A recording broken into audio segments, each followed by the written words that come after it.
Whose wish to get a service dog is finally coming true. Good evening and welcome to KRDO News Channel 13 at 5 o'clock. I'm Angelica Lombardi. The Colorado Bureau of Investigation has issued an Amber Alert for two boys from Inglewood. The two boys, ages 8 and 12, are named Johnny and Joseph and may be traveling with their biological mother, named Rebecca Donopoli. They may be traveling in a gray or silver Chevrolet Equinox with a Colorado temporary tag as pictured above. If seen, please call police immediately. And the search for these two boys has the story of missing children on many people's minds. During the search, every moment counts, and Amber Alerts allow the public to aid in the investigation. But exactly how do they work? KRDO News Channel 13's Michaela White has the details on why issuing an alert can take several days. Most of us are familiar with this sound. For law enforcement and the families of missing children, alerting messages and billboards are crucial. We've got the ability to basically multiply our resources out. Sergeant Daniel Thompson works with the Colorado Springs Police Department's Crimes Against Children unit. He says the alerts urge people to act quickly, but issuing one can take time. It's all case dependent. It depends on how fast we can roll through the investigative steps to determine whether or not we actually meet the criteria. And that criteria is specific. That criteria includes identifying the child as being 17 years of age or younger, being able to determine whether or not there is some serious concern about the child's health or well-being, and there is some sort of actionable information that would likely lead to the recovery of the child. There also must be enough descriptive information to help the public identify him or her. Then police make a request to the Colorado Bureau of Investigation.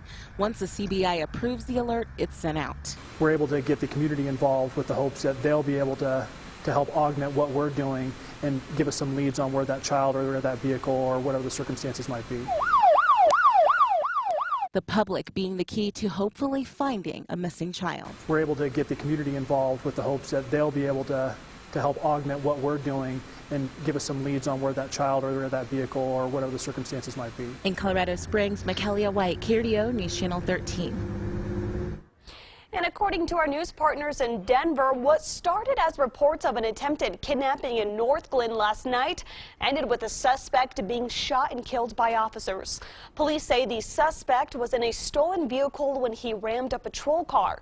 That's when officers opened fire, hitting the suspect, who was later pronounced dead at a Denver hospital. Thankfully, the Adams County Sheriff's Office says the officers are okay. And continuing on our crime tracker, a late-night standoff in Colorado Springs ended with the suspect surrendering peacefully. It happened at the Pine Creek Village Apartments on the east side of the city. That's near Academy and Falcon Boulevard. Police say that part of the area had to be evacuated for safety, but the neighborhood was opened back up shortly before 1:30 this morning. There is no word yet on what charges the suspect will face. This is the same apartment complex where another police standoff led the suspect to being shot on Thursday. And a Nebraska man accused of killing a Greeley man has been found guilty of first-degree murder. Police say 25-year-old Zachary Mueller shot 33-year-old Pedro Dominguez. The bullet hit Dominguez in the back of the head, and Mueller then put his body in a barrel. Mueller was also arrested previously back in December of 2015 after a pursuit with police. Taking a live look outside now at Highway 24 and 8th Street. Looking like a beautiful night out there. Traffic moving along just fine. Time now to check in with Storm Tracker 13's meteorologist Nick Carter. And Nick, a nice warm up today, but what can we expect as we head into the week? All kinds of stuff there, Angelica. Everything from high winds to very, very heavy snow in the high country. What a difference a day makes. What a difference the temperatures make when the winds start to shift around to the west. But these are Pacific winds, winds that came off the Pacific Ocean, dumped a lot of rain and snow in California, and what's left hits our Colorado high country. And this is good news, especially for the reservoirs, for our snowpack, and I guess you could say for the ski areas. Not good if you're going to be traveling west on I-70. We'll talk about that in a little more detail later on in the newscast. Southeastern Colorado, however, Hey, we had partly cloudy skies and we had very mild temperatures for a change. Right now our temperatures are still well above freezing. We're at 39 degrees here in Colorado Springs. The same for Pueblo. You get closer to the foothills where those westerly winds kick up a little bit, and you got 44 degrees in Canyon City, 42 in Walsenburg, and 41 degrees in Trinidad. And right now the winds are fairly tame across the Front Range, especially east of I-25. Less than 10 miles per hour, calm over in Canyon City, but that's going to be changing as early as tomorrow morning. So this area kind of in a butterscotch color, that is an area under a high wind watch. That starts early tomorrow. It's going to include Colorado Springs, Pueblo, Walsenburg, Trinidad. We get closer to the foothills, we up that severity to a high wind warning, and that's going to be bad news for travelers. Nice picture from Manitou Springs where it's a little breezy. It's going to be even warmer tomorrow. Did you think today was mild? It sure was. Gets even warmer tomorrow. How much warmer? You'll see. High winds, though, come along with those warmer temperatures. That's the price we pay. And more generous mountain snow for the next few days. All of that coming up with your Storm Tracker 13 forecast. Angelica? All right, thank you, Nick. A horse stable was deemed a total loss this morning after a fire broke out. Take a look. According to the Pueblo West Fire Department, all animals are okay and accounted for, but still no word on what may have caused that fire. And new at 5, a Colorado Springs couple found themselves stranded in sub-zero temperatures after their plane went down yesterday. It happened 32 miles east of Meeker, which is in Garfield County. The couple sent out distress signals before downing their aircraft into the flat-top wilderness. A radar analysis team was able to track the location of the plane within 10 minutes, and rescue crews were on scene in under 2 hours. The couple was hospitalized with minor injuries. In just 12 days, President-elect Donald Trump will be sworn in as the 45th President of the United States, and dozens of residents in Colorado Springs get to watch the historic day in person. One in particular being the former El Paso County Chair for Donald Trump's campaign, Dylan Sparks. Sparks has been a political enthusiast since grade school and has been hard at work for Trump's campaign over the past year.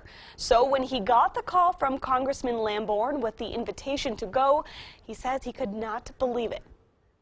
It's something that I'm going to treasure forever. Honestly, it's a once-in-a-lifetime opportunity, and a truly historic event. That's really going to be the cool thing, is somebody who enjoys history, somebody who enjoys politics on a real personal and passionate level. I think having to see this whole thing happen is something that's extraordinary.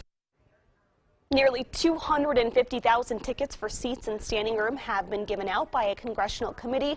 Congressman Lamborn and Congressman Tipton each received 177 of those tickets. A Colorado Springs veteran got a very special donation today in more ways than one.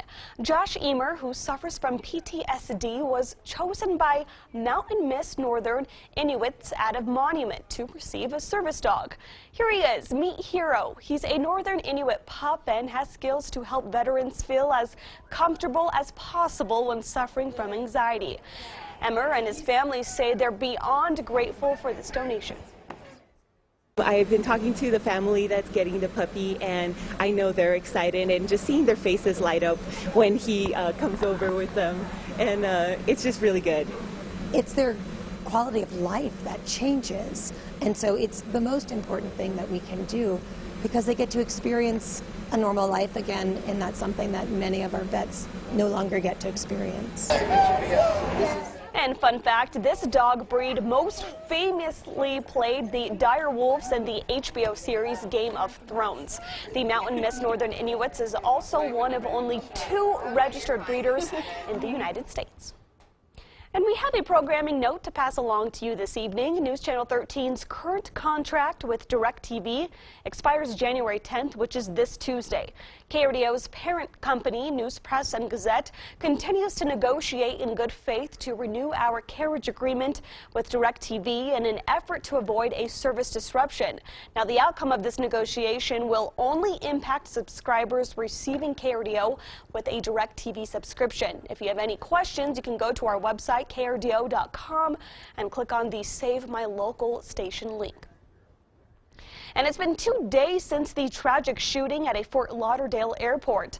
Coming up, we are learning more about the 5 victims that were killed.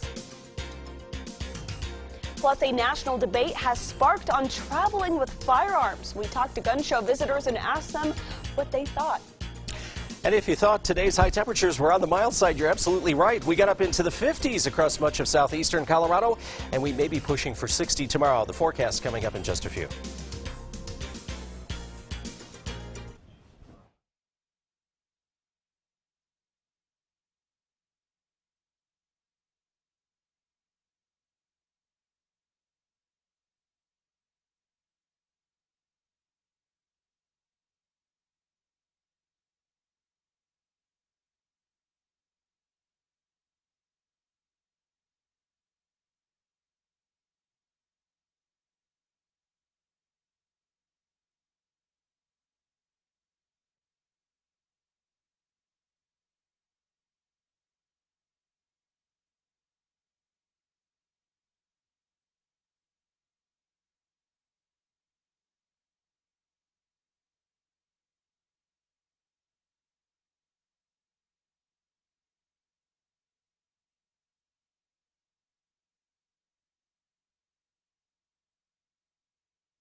Welcome back, everyone. Now to the tragedy in the Fort Lauderdale airport shooting on Friday. Now, we must warn viewers that this next story includes video in the moments of the shooting acquired by TMZ, and you may find some of it to be disturbing. We are now learning more about the victims from ABC's Kenneth Moton.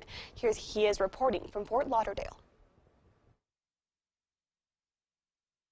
It is horrific. TMZ obtained the disturbing surveillance video capturing the moment investigators say gunman Esteban Santiago opened fire at Fort Lauderdale's International Airport. The FBI says Santiago traveled from Alaska to South Florida with one purpose. Indications are that he came here to carry out this horrific attack. Investigators say a cooperative Santiago told them he planned the attack, buying a one-way airline ticket, his handgun, and his checked baggage. Among the 5 dead, Michael Omi of Iowa. He was traveling with his wife, who was also shot but survived.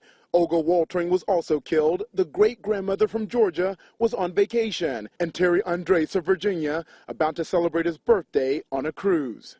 The FBI leading the investigation, but also facing questions after the ex-Army reservist showed up at the agency's Anchorage office in November. Agents say with his newborn and a gun in his car, he told them the government was controlling his mind and wanted him to join ISIS. Santiago was taken to a mental health facility, his gun confiscated, but later returned. He broke no laws when he came into our office. There is currently no indication Mr. Santiago was working with any other individuals when he planned and carried out yesterday's attack.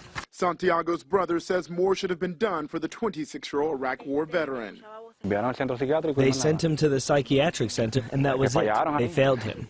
Santiago is expected to make his first appearance in federal court Monday, including the 6 gunshot victims who survived. The local hospital treated more than 50 people after the shooting here.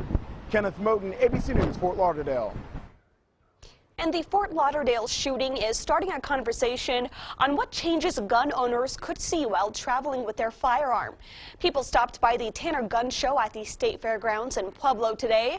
Many we talked with say they have traveled with their gun through an airport, going through the proper channels to do so. And some hope this situation does not change those regulations. It does make it a little concerning, you know, kind of afraid, you know, what's going to be next. We've always felt pretty safe if we have to go somewhere. You can always take your firearms with you. With this happening, you never really know. And we'll have more reaction on airport gun regulations ahead on KRDO News Channel 13 at 10. Indications that the winds are picking up over the foothills. These pictures taken earlier this morning from one of our neighborhood regional network cameras looking out to the west.